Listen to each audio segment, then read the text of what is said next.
नमस्कार दोस्तों, मैं संदीप कुमार मौर्य अपने YouTube चैनल बिंदास प्रोग्रामिंग में आप सभी का स्वागत करता हूं। दोस्तों, मैं इस चैनल पर रोज़ाना प्रोग्रामिंग से रिलेटेड सॉल्यूशंस और प्रोग्रामिंग का वीडियोस अपलोड करता हूं, जिसकी वजह से आप सभी के क्वेश्चंस का आंसर मिल सके। तो दोस्तों, बने रहिए हमारे साथ YouTube चैनल के साथ, बिंदास प्रोग्रामिंग के साथ। और अगर हमारा ये वीडियो आपको अच्छा लगा हो तो हमारे वीडियो को लाइक ज़रूर करें, और आपका कोई प्रश्न या सुझाव हो तो हमें कमेंट बॉक्स में कमेंट ज़रूर करें। और आपको मैं बता दूं कि सबसे खास बात यह है कि अगर अभी तक आपने हमारे चैनल को सब्सक्राइब नहीं किया हुआ है तो प्लीज़ सब्सक्राइब ज़रूर कर लें, ताकि मैं अपनी सारी वीडियोस आप तक आसानी से पहुंचा सकूं। तो आज का टॉपिक ये है कि हम सबसे पहले जानेंगे कि डेटाबेस एक्चुअली होता क्या है। बचपन से ही हम लोग, I mean to say that, कि जब से हम लोग पढ़ते आते हैं तब से हम लोगों को जो डेटाबेस का डेफिनेशंस होता है वो कुछ अलग तरीके से हम लोगों को सिखाया जाता है। लेकिन एक्चुअली अगर हम लोग देखें तो डेटाबेस होता क्या है, इस चीज़ को डिस्क्राइब करने के लिए सबसे पहले हम स्टार्ट करते हैं कि डेटाबेस क्या होता है। Actually database is a collections of logically related tables. It means that कि this is not only a records of table, but there must be some relations between the tables. Database is a collections of logically related table. And now what is table? Table is a collections of records. What is records? Records is a collection of fields. What is fields? A fields is used to store particular values. I mean to say that कि अगर आप चाहें तो मैं आपको इस चीज़ का कुछ ओवरव्यू दे देता हूँ। जैसे हमको देखना है कि डेटाबेस, तो डेटाबेस को हम जानेंगे कि डेटाबेस क्या होता है। तो आइए हम आपको कुछ नोट्स दे देता हूँ।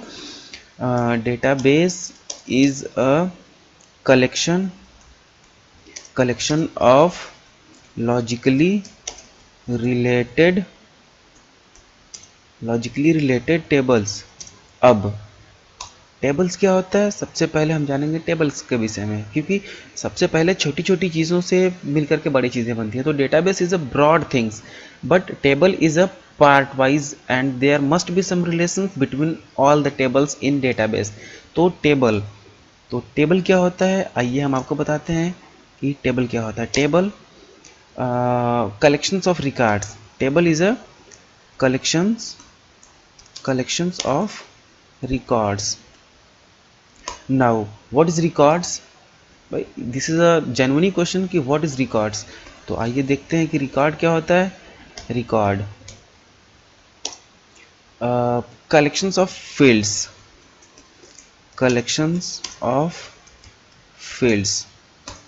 एंड व्हाट इज फील्ड जो होता है use to store particular value. जो फील्ड्स होता है use to store particular values. अब देखिए, हमने तो ये क्लियर कर लिया।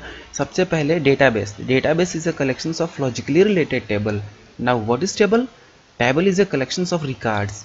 What is records collections of fields use to store particular value. Now we are going to describe the database.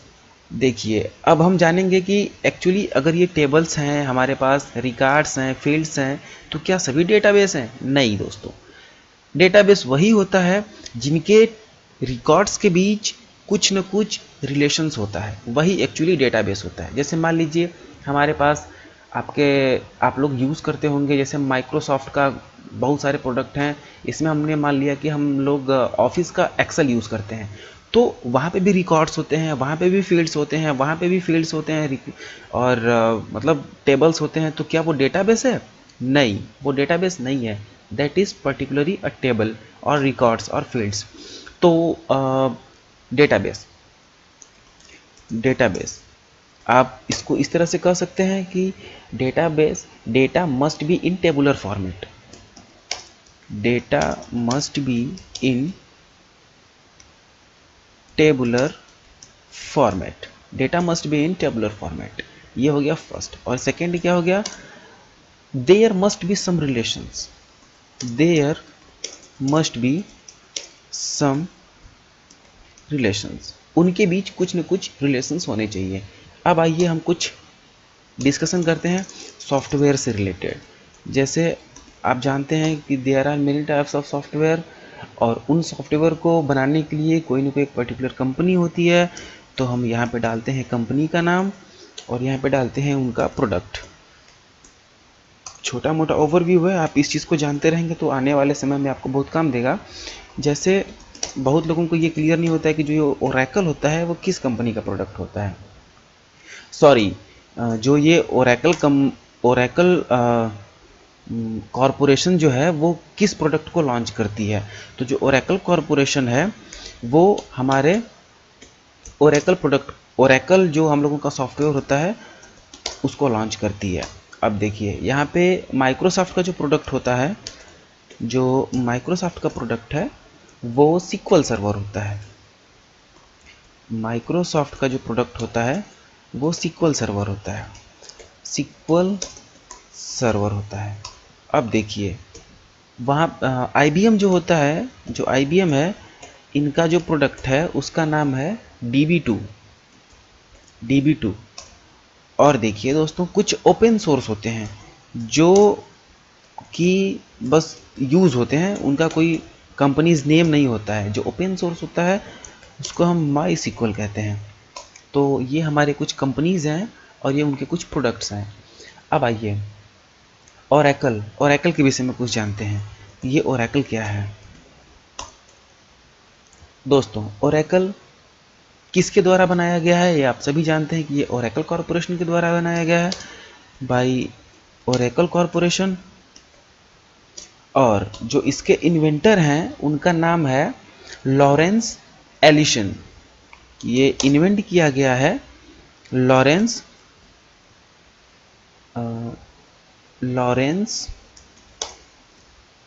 Allison द्वारा 1973 में इन्वेंट किया गया है। अब आइए हम जानते हैं कि इसका जो फर्स्ट प्रोडक्ट है वो कब लॉन्च हुआ और उस फर्स्ट प्रोडक्ट का नाम क्या था। तो इसका जो फर्स्ट प्रोडक्ट था वो 1975 में लॉन्च हुआ था और उसका नाम था सिस्टम आर। दोस्तों हमने देखा कि ओरेकल का जो फर्स्ट पार्ट था वो क्या था। अब इसके बाद ओरेकल की बहुत सारे फीचर्स आए, जैसे Oracle 2.0, Oracle 3, Oracle 4, Oracle 5, Oracle 6, Oracle 7, Oracle 7.3, फिर RDBMS, फिर ओरेकल 8 जो कि ऑब्जेक्ट डेटाबेस था मैनेजमेंट सिस्टम, ओरेकल 8i जो कि थोड़ा एडिशनल फीचर था, object oriented database management system था। फिर उसके बाद नेक्स्ट में आया 9i, फिर 10G, फिर 11G। ये जो 10G, 9i, 10G और 11G है ये भी object oriented database management system था। अब दोस्तों हम आके देखते हैं कि DBMS और RDBMS में क्या डिफरेंट है। तो हम देखते हैं कि DBMS और RDBMS में क्या डिफरेंट है। देखिए यहाँ पे लोग बोलते हैं कि database management system, a system to manage the data. System DBMS का मतलब तो ये हुआ a system to manage the database, और यहाँ पे होता है कि relational database management system. It means that कि जहाँ पे रिलेशन होता है वो RDBMS होता है और जहाँ पे रिलेशन नहीं होता है वो DBMS होता है। ये तो पूरा का पूरा सेंटेंस ही गलत हो जाएगा, क्योंकि DBMS में भी रिलेशन होता है, क्योंकि without relations there are no any type of database. तो वी कैन से दैट कि in DBMS and in RDBMS both are relation, but there are some differences which we are going to discussion in our topic। तो आइए हम आपको बताते हैं कि actually होता क्या है। एक प्रोफेसर हुआ करते थे जिनका नाम था EF कॉड। उनका नाम था EF कॉड।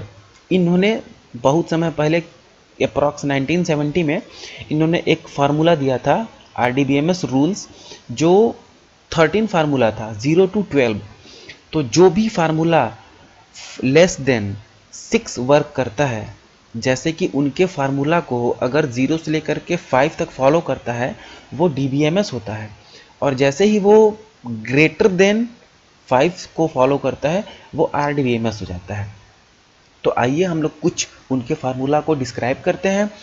EF कॉर्ड ने कहा था जीरो रूल्स में कि any database can not be avoid their relational capability in any circumstances. तो दोस्तों जो ये ओरेकल होता है ये 12.5 रूल्स को फॉलो करता है, इसलिए यह दुनिया का सबसे ही ज़बरदस्त डेटाबेस माना गया है। अब आइए हम लोग देखते हैं कि जो ये ओरेकल 9i और 10g है इसमें i एक्चुअली है क्या। तो i stand for internet, Java languages for internet, strength JVM, JVM means Java virtual machine inbuilt in Oracle. जो ओरेकल होता है उसमें JVM इनबिल्ट होता है। और देखिए जी क्या होता है, G stand for grid computing. Grid computing मतलब जैसे हम किसी एक कार्य को पर्टिकुलर कर रहे हैं तो अगर हमको 4 लड़के मिल जाएंगे तो हमने उस पूरे कार्य को चारों में डिवाइड कर दिया, तो that is known at gridding, gridding of works. It means that कि we are gridding the works capability. हमने एक ही काम को 4 लोगों को दे दिया, तो उस वजह से उन लोगों का जो कार्यक्रम होता है, जो काम होता है, जो प्रोसेसिंग होती है वो फास्ट हो जाती है। अब आइए हम लोग देखते हैं ओरेकल में सीक्वल होता है, सीक्वल स्टार प्लस होता है और PL सीक्वल होता है। जो सीक्वल होता है वो ANSI स्टैंडर्ड लैंग्वेजेस होता है, जो सीक्वल स्टार प्लस होता है वो इन्वायरमेंट होता है, जो PL सीक्वल होता है वो प्रोग्रामिंग लैंग्वेज होता है। तो सीक्वल और सीक्वल स्टार प्लस में डिफरेंस क्या होता है, तो यहाँ पे हमने दिया सीक्वल और यहाँ पे हमने दिया सीक्वल स्टार प्लस हमने दिया सीक्वल स्टार प्लस। सीक्वल देखिए क्या होता है, सीक्वल एक्चुअली क्या है, एक लैंग्वेज है। सीक्वल क्या है, लैंग्वेज है। और सीक्वल स्टार प्लस क्या है, ये इन्वायरमेंट है, ये इन्वायरमेंट है। अब दोस्तों देखिए सीक्वल ANSI स्टैंडर्ड होता है, ये ANSI स्टैंडर्ड होता है, ये ANSI स्टैंडर्ड होता है। और जो सीक्वल स्टार प्लस होता है वो ओरेकल स्टैंडर्ड होता है। अब देखिए दोस्तों हम आपको बताते हैं कि ये line terminate bye semi colon होता है। लाइन को टर्मिनेट करने के लिए हम लोग सेमी कॉलन का यूज़ करते हैं, और यहाँ पे लाइन को टर्मिनेट करने के लिए नो टर्मिनेटर, कोई टर्मिनेटर नहीं होता है, नो टर्मिनेटर। अब देखिए दोस्तों यहाँ पे हम लोग शॉर्ट फॉर्म का यूज़ नहीं कर सकते हैं। शॉर्ट फॉर्म नॉट अलाउड, और यहाँ पे शॉर्ट फॉर्म अलाउड होता है, शॉर्ट फॉर्म अलाउड होता है। तो दोस्तों आपने ये देखा। अब देखिए सीक्वल्स कमांड में बहुत सारे कमांड्स आते हैं, जैसे कि हम आपको बताते हैं। सीक्वल कमांड्स में देखिए हम लोग डिस्कशन करेंगे सीक्वल कमांड्स। अब देखिए दोस्तों सीक्वल कमांड्स में सबसे पहला होता है डेटा रिट्रीवल। सबसे पहला होता है डेटा रिट्रीवल। डेटा रिट्रीवल में क्या आता है, डेटा रिट्रीवल में आता है सेलेक्ट स्टेटमेंट जो होता है वो डेटा रिट्रीवल में आता है। अब सेकंड जो होता है वो DML होता है। जो DML होता है उसमें क्या आता है, इंसर्ट, अपडेट और डिलीट। इंसर्ट होता है, अपडेट होता है और डिलीट होता है। दोस्तों तीसरा है हम लोगों का DDL में क्या आता है, क्रिएट होता है, अल्टर होता है, फिर उसके बाद ड्रॉप होता है, और फिर रीनेम होता है, और फिर उसके बाद आपका ट्रंकेट होता है। फिर उसके बाद देखिए दोस्तों फोर्थ में क्या होता है, DCL होता है। DCL में क्या आता है, ग्रांट होता है और रिवोक होता है। और सबसे लास्ट में आता है आपका आता है TCL में दोस्तों देखिए कमिट आता है, फिर उसके बाद रोल बैक, फिर सेव पॉइंट आता है, सेव पॉइंट। तो दोस्तों हमको इन सारे के सारे टॉपिक्स पे डिस्कशन करनी है। सबसे पहले हम लोग स्टार्ट करते हैं कि हम लोगों को क्या करना है। पहले हम आपको कुछ बताते हैं कि सेलेक्ट स्टेटमेंट। सबसे पहले हम क्या करेंगे, स्टेटमेंट जो सेलेक्ट स्टेटमेंट है उसको हम क्यों यूज़ करते हैं और कब यूज़ करेंगे। तो देखिए दोस्तों, जो सेलेक्ट स्टेटमेंट होता है, the select statement is used to get the data from the table. when we are using the select statement then we have to fetch the data from the table. it means that कि अगर हमको कोई किसी table से कोई भी data retrieve करनी है तो हम सेलेक्ट स्टेटमेंट का यूज़ करेंगे। तो आइए हम आपको कुछ उसका डेफिनेशन या ओवरव्यू दिखाते हैं। हमने इस नोटपैड को मिनिमाइज़ किया, फिर उसके बाद हमने यहाँ से सेलेक्ट किया और हम यहाँ पे जाएंगे ऑल प्रोग्रामिंग में, फिर उसके बाद हम सेलेक्ट करेंगे ओरेकल डेटाबेस 10G एक्सप्रेशन, फिर यहाँ से हम रन SQL कमांड लाइन करेंगे। जैसा कि आपको मैंने पिछली क्लास में बताया था कि सबसे पहले हमको यूज़ करने से पहले हमको कनेक्ट कराना होता है अपने यूज़र से। तो हमने कनेक्ट करके इंटर किया तो इसने यूज़र नेम दिया, तो हमारे यूज़र का नाम है स्कॉट, पासवर्ड है टाइगर। यहाँ से हमारा ये जो है डेटा वो कनेक्ट हो गया। अब हम इसको क्लियर स्क्रीन कर देते हैं। तो दोस्तों सबसे पहले आप ये देखिए कि हमारे पास डेटा को रिट्रीव तभी करेंगे जब हमारे पास कोई ना कोई टेबल हो। तो टेबल बनाना तो इतना आसान है ही, मैं मानता हूँ, लेकिन हमारे पास कुछ बना बनाया टेबल है। मैं बताऊंगा कि टेबल को कैसे क्रिएट करते हैं, लेकिन सबसे पहले हमारे पास एक टेबल बना बनाया हुआ है, हम उसको एग्जीक्यूट करा लेते हैं कि ताकि हम अभी तुरंत इस पर एक्शन परफॉर्म कर सकें। तो देखिए दोस्तों, हमारे पास एक डेमो BLD नाम की फ़ाइल है जो कि यहाँ पे मेरे कंप्यूटर में पड़ा हुआ है, आप देख सकते हैं। ये डेमो BLD फाइल है, इसको हम ओरेकल में एग्जीक्यूट कराएंगे। और अगर आपको भी आवश्यकता है इस डेमो BLD फाइल्स का तो हमें मेरे कमेंट्स में ये लिखिए कि आप मुझे ईमेल ID दे दीजिए ताकि मैं ये डेमो BLD आपको मेल कर सकूँ। तो देखिए मैं देख लेता हूँ कि टेक्स्ट फाइल है कि कौन सी फाइल है। जी हाँ, ये टेक्स्ट फाइल है। फिर उसके बाद इसका लोकेशन D है। तो हमको किसी भी फाइल्स को डेटाबेस में एग्जीक्यूट कराने के लिए सबसे पहले हम @ लगाएंगे, फिर उसके बाद उस फाइल का लोकेशन लिखेंगे, फिर उसके बाद उस फाइल का नाम लिखेंगे। तो हमने लिख दिया डेमो BLD, उसके बाद उसका एक्सटेंशन नेम लिख करके सेमीकोलन करके। देखिए दोस्तों, अब ये कह रहा है unable to open the file. इसका मतलब कि जो हम यहाँ से सेलेक्ट कर रहे हैं वो इसको मिल नहीं रहा है। तो चलिए ठीक है, मैं उसको बाद में देखूंगा कि ये क्यों नहीं मिल रहा है। हालांकि इसको होना तो यही चाहिए, डेमो BLD है।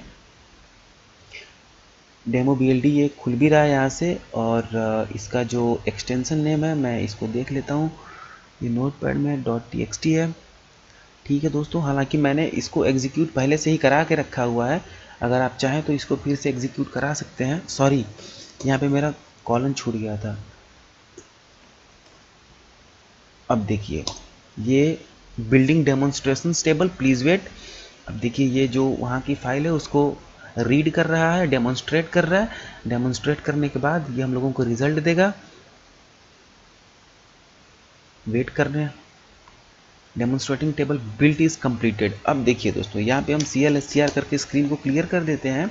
अब हम देखते हैं सेलेक्ट स्टार फ्रॉम EMP। जो हमारा टेबल है उसका नाम एम्प्लॉय है। अभी देखिए जो हमारा डेटा आ रहा है वो मतलब कुछ समझ में नहीं आ रहा है। तो उस डेटा को समझने के लिए हम सेट पेज साइज 100 कर देंगे, ताकि जो पेज का साइज हो वो 100 हो।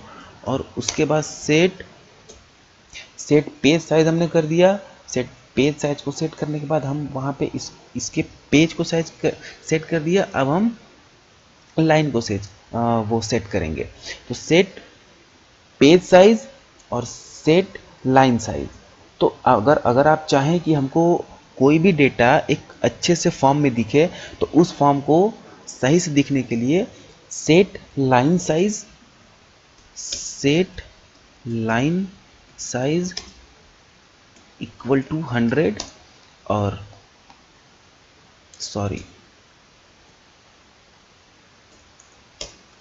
Set line size 100, set page size 25 कर देते हैं हम।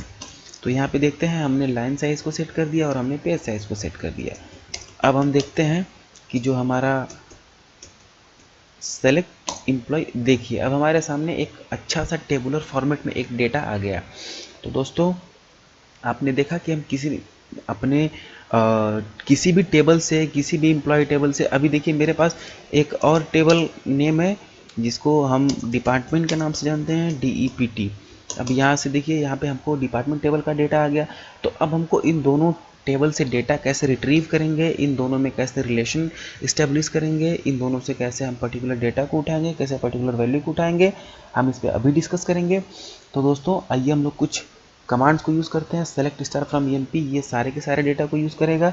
अब जैसे मान लीजिए हमको सिर्फ और सिर्फ एम्प्लॉय का नाम और एम्प्लॉय का सैलरी लेना है, तो हमको इन दोनों को सिर्फ प्रिंट कराने के लिए हम क्या करेंगे, select eName sal from EMP। देखिए दोस्तों यहाँ पे हमारा eName और सैलरी आ गया। अब देखिए अगर हम चाहें कि ये हमारा eName जो है वो किसी और नेम में आए, या फिर जो सेल है वो पूरा सैलरी होके आए, तो हमको करना पड़ेगा select eName as name and sal as salary from EMP। तो देखिए दोस्तों यहाँ पे eName और सैलरी जो नाम है वो एलियासिंग हो गया, मतलब हमने eName का नाम नेम कर दिया और सेल का नाम सैलरी कर दिया। इसको हम एक तरीके से और कर सकते हैं, सेलेक्ट eName सिर्फ स्पेस दे करके नेम कर देंगे और सेल को स्पेस दे के सैलरी कर देंगे फ्रॉम EMP। तो देखिए दोस्तों हमारा ये एक तरीके से और आ गया, हमने एज को वहाँ से हटा दिया। अब नेक्स्ट लाइन में हमारा क्या है कि जैसे मान लीजिए हमको जो सैलरी है, जिसकी सैलरी 2000 से ज़्यादा है, अगर उसको प्रिंट करना है तो हम देखिए क्या करेंगे, select eName sal from EMP where sal is greater than 2000। तो देखिए दोस्तों सिर्फ उन्हीं का नाम आया जिनकी सैलरी 2000 से या 2000 से ज़्यादा है। अब देखिए दोस्तों अगर हमको उन लोगों की सैलरी लेनी है जिनकी सैलरी 2000 से कम है, तो हम करेंगे select eName sal from EMP where sal is less than 2000। अब देखिए दोस्तों हमारे सामने उन लोगों की लिस्ट आ गई जिनकी सैलरी 2000 से बिल्कुल कम है। अब देखिए दोस्तों हमको क्या करना है कि सारे के सारे एम्प्लॉय का जो जितने भी टोटल एम्प्लॉयज़ हैं, इनमें से सारे के सारे सैलरी को हम असेंडिंग ऑर्डर में या डिसेंडिंग ऑर्डर में देखना चाहते हैं। तो उसके लिए हमारे पास एक कमांड है, देखिए select eName sal from EMP where, नहीं वेयर को नहीं लगाएंगे, यहाँ पे ऑर्डर बाय यूज़ करेंगे, ऑर्डर बाय सेल। अब हमने ऐसे कर दिया तो देखिए दोस्तों सबसे पहले तो जो सबसे छोटी सैलरी होती है वो ऊपर, इसका मतलब ये है कि हमने असेंडिंग ऑर्डर में प्रिंट किया। और अगर हमको यही प्रोसेस अगर डिसेंडिंग ऑर्डर में प्रिंट करना है तो हम क्या करेंगे, select eName sal from EMP order by sal descending. तो देखिए आपके सामने हमने असेंडिंग और डिसेंडिंग ऑर्डर दोनों में हमने प्रिंट करा दिया। अब अगर आप चाहें तो इस पर और बहुत सारे ऑपरेशन को परफॉर्म कर सकते हैं, लेकिन अब उसी पर ऑपरेशन को परफॉर्म करने का क्या मतलब है, जैसे मान लीजिए हमको एम्प्लॉय का नंबर और eName को प्रिंट कराना है, तो सिंपल सा है, select EMP number eName from EMP। हमने इंटर कर दिया तो यहाँ पे एम्प्लॉय का नंबर और एम्प्लॉय का नाम आ गया। तो दोस्तों ऐसे ही करके हम सेलेक्ट स्टेटमेंट का यूज़ करते हैं। इसके बाद हम आपको नेक्स्ट क्लास में DDL और DML और TCL में बताएंगे कि हम लोग कैसे टेबल को क्रिएट करते हैं, कैसे टेबल को अल्टर करते हैं, कैसे ड्रॉप करते हैं, कैसे रीनेम करते हैं, कैसे ट्रंकेट करते हैं, कैसे इंसर्ट करते हैं, कैसे अपडेट करते हैं और कैसे डिलीट करते हैं। और रोल बैक हो गया, उसके बाद सेव पॉइंट हो गया, और उसके बाद बहुत सारे ट्रांजैक्शन हो गए जिनके विषय में हम लोगों को भी डिस्कशन करनी है। तो अभी आज की क्लास के लिए सिर्फ इतना ही। अब बताइए आपको हमारा चैनल कैसा लगा। आज के इस वीडियो में बस इतना ही, मिलते हैं नेक्स्ट वीडियो में, तब तक के लिए अपना ख्याल रखिएगा। जय हिंद, वंदे मातरम। और हाँ, पढ़ते रहिएगा, सिर्फ वीडियो देखने से कुछ नहीं होगा दोस्तों, रिवाइज तो करना ही होगा, बिना रिवाइज के कुछ नहीं होने वाला है। पढ़िए, मन लगा के पढ़िए। अगर आपको कोई क्वेश्चंस होता है या फिर कोई क्वेरीज होती है तो उसको हमारे कमेंट लाइन में लिखिए। और अगर आपको डेमो BLD फाइल्स की ज़रूरत है तो आप हमें अपना ईमेल आईडी उस कमेंट लाइन में भेजिए, ताकि मैं आपको यहाँ से डेमो BLD का जो फाइल है उसको मैं आपके मेल पे फॉरवर्ड कर सकूँ। तब तक के लिए नमस्कार, जय हिंद।